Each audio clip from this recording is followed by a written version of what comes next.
राजनीति में रैलियां और भीड़ को अक्सर जन समर्थन का पैमाना माना जाता है, लेकिन क्या होगा अगर आपको पता चले कि उस भीड़ का बड़ा हिस्सा अपनी मर्जी से नहीं बल्कि मजबूरी और प्रेशर के कारण वहां मौजूद है।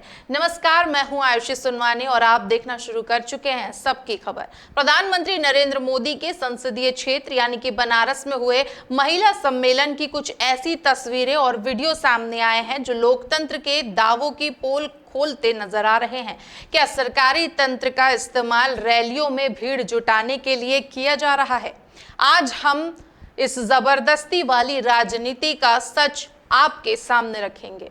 यकीन नहीं आता तो खुद इन महिलाओं की बात सुन लीजिए। जो महिलाएं देश के स्वास्थ्य विभाग की रीढ़ हैं, जो आशा और आंगनबाड़ी कार्यकर्ता हैं के तौर पर जमीन पर काम करती हैं, वे कैमरे के सामने आकर क्या कह रही हैं? महिलाएं साफ कह रही हैं कि हमें जबरदस्ती बुलाया गया, ऊपर से दबाव था कि रैली में चलना ही होगा।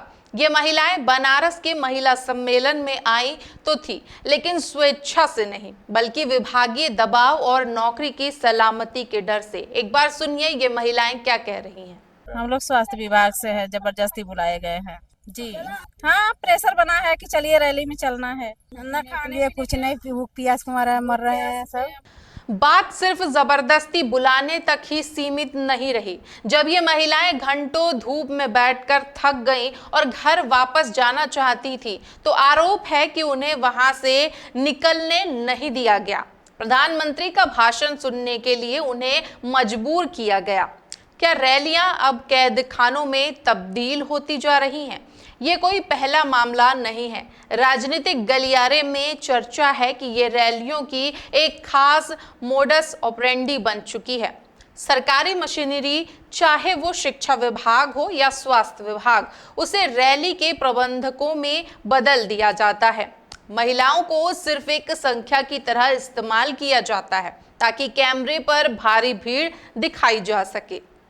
आए हैं मोदी जी का भाषण सुनने, जाना चाहते हैं लेकिन जाने ही नहीं दे रहे। बताइए, ये है मोदी जी, जाने नहीं दे रहे। अब अपने घर में ना जाए, जबरदस्ती भाषण सुनना पड़ रहा है।